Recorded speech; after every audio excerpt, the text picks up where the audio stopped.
এই পর্যায়ে গুরুত্বপূর্ণ আলোচনা পেশ করবেন হযরত মাওলানা মাইদুল ইসলাম মাহির। হযরত মাওলানা মুফতি মাইদুল ইসলাম মাহির হাফিজাহুল্লাহকে ওনার গুরুত্বপূর্ণ নসিহত পেশ করার জন্য সাধারণভাবে অনুরোধ করছি। মুহতারাম হাজিরিন, আমি সূরাতুল হজ থেকে আয়াত তেলাওয়াত করেছি। এই আয়াতের মধ্যে আল্লাহ রাব্বুল আলামিন বলেন, ইয়া আইয়ুহান নাসুত্তাকু রাব্বাকুম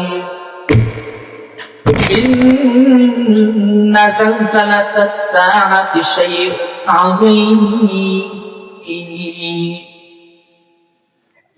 আল্লাহ বলেন, ইয়া আইয়ুহান নাসুত্তাকু রাব্বাকুম, হে মানুষরা তোমরা আল্লাহকে ভয় করো। আল্লাহকে ভয় করার ব্যাপারে কোরআন শরীফের বিক্ষিপ্ত ভাবে বিভিন্ন আয়াতের মধ্যে আল্লাহ তাআলা মানুষকে এই সবক দিয়েছেন, তোমরা আল্লাহকে ভয় করো। যেমন আল্লাহ বলেন, ইয়া আইয়ুহাল্লাযীনা আমানুত্তাকুল্লাহ ওয়া কুনু মা'আস সাদিকিন। ইয়া আইয়ুহাল্লাযীনা আমানুত্তাকুল্লাহ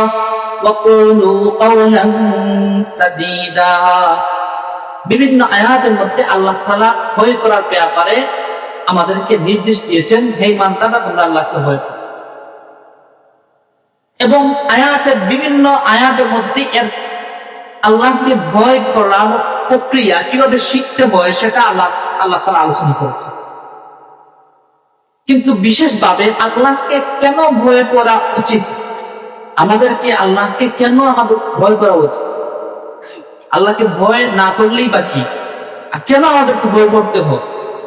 আল্লাহ তো নির্দেশ দিয়েছেন, ইয়া আইয়ুহাল্লাযীনা আমানু, হে ঈমানদাররা তোমরা আল্লাহকে ভয় করো, আল্লাহকে ডরাও।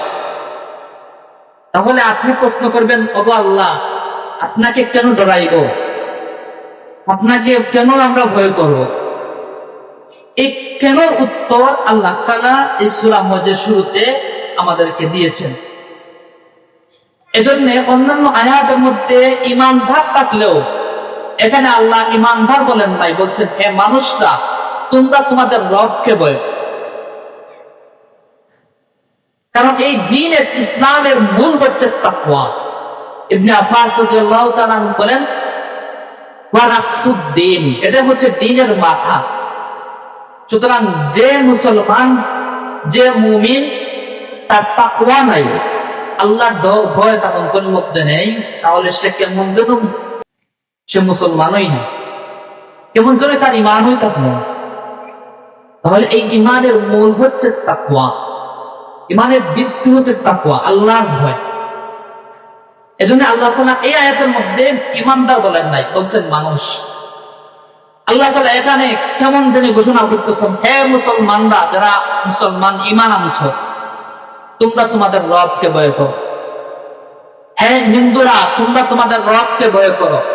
হে খ্রিস্টানরা তোমরা তোমাদের রবকে ভয় করো। রব তো সবাই মানে, সবাই এখানে বিশ্বাস করে সৃষ্টিকর্তা একজন আছে, তারা বিশ্বাস করে। আল্লাহ বলেন ওই রবকে তোমরা বিশ্বাস করো। এটা আল্লাহর প্রথম নির্দেশ। এরপরে বলেন, শুনো কেন বিশ্বাস করতে হবে। আল্লাহ প্রথমে একটা আল্লাহ ক্লাস শুরু করেন। আল্লাহ বলেন, ইন্না যালজালাতাস সাআতি শাইউন আযীম। তোমরা আল্লাহকে ভয় করতে হবে।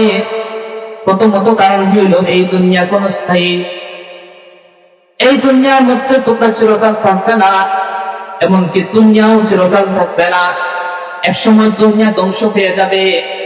সুতরাং এই ধ্বংসশীল দুনিয়া, ক্ষণস্থায়ী দুনিয়া, যেহেতু তোমরা থাকতে পারবে না, তোমাদের একটি নির্দিষ্ট যাওয়ার একটা জায়গা আছে, তোমাদের হায়াতের একটি পরিসীমা আছে, জীবনের শেষ আছে। সুতরাং তোমরা ভয় করা উচিত আল্লাহকে। ইন্না যালজালাতাস সাআতি শাইউন আযীম, ইসতাআতি শাইউন আযীম। তার আল্লাহ বলেন, শুনো শুনো, একটা ফ্যান কোম্পানি থেকে কিনে আনছো, আনার পরে করে লাগাইছো, রপ্তানোর পরে কিছুদিন পরে ফ্যান নষ্ট হয়ে গেছে, ফেলে রেখে দিছো। এই মাইক একদিন আজকে চলতেছে, 5 বছর পরে মাইক নষ্ট হয়ে যাবে, ফেলে রাখতে হবে। এই সুবাহ আজকে বসতেছি, 5 বছর পরে বসা যাবে না, নষ্ট হয়ে যাবে, ফেলে রেখে দেওয়া হবে। আল্লাহ বলেন এই দুনিয়াও কি এইরকম নষ্ট হয়ে যাবে নাকি? যেরকম মাইক নষ্ট হয়ে গেলে ফেলে রেখে দেওয়া হয়, ফ্যান নষ্ট হয়ে গেলে ছাদ থেকে খুলে নিচে রাখা দেওয়া হয়, এই সুবাহ নষ্ট হয়ে গেলে বাইরে ফেলে রাখে দেওয়া হয়, এরকম কি নষ্ট হয়ে যাবে দুনিয়া? বলে না, সাআতি শাইউন আযীম, এই দুনিয়া নষ্ট হবে বড় ভয়ঙ্কর অবস্থায়, যে জালজালা হবে বড় ভয়ঙ্কর অবস্থায়, সাআত শাইউন আযীম, আর এটা বড় বড় ভূমিকম্প। এই ভয় একটা ভয়ঙ্কর অবস্থায় দুনিয়াকে ধ্বংস করে দেওয়া।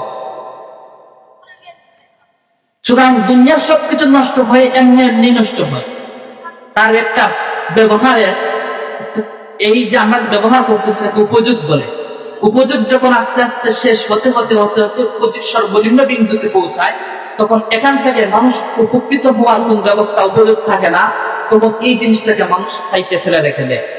আল্লাহ বলেন দুনিয়াও এরকম হবে না যে দুনিয়া থেকে তুমি উপকার পাইতে পাইতে এক সময় দুনিয়ার উপকার শেষ হয়ে যাবে, উপযোগ শেষ হয়ে যাবে, সেখান থেকে উপকৃত হতে পারবে না। দুনিয়াকে এক সাইডে, মঙ্গল গ্রহের সাইডে, বুধ গ্রহের সাইডে, বৃহস্পতি গ্রহের সাইডে, এরকম সূর্য গ্রহের মধ্যে একটা অন্যান্য বেকার গ্রহের মতো একটা গ্রহ হিসেবে ফেলে রেখে দেওয়া হবে, এরকম না, বরং এই দুনিয়াকে বরং ভয়ঙ্কর অবস্থা দিয়ে ধ্বংস করে দেওয়া।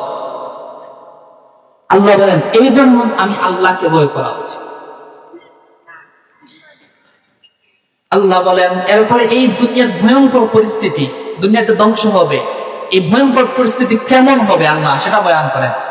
আল্লাহ বলেন ইয়াউমা তারাউনাহা তাযহালু কুল্লু মুরদিআতিন আম্মা আরদাআত।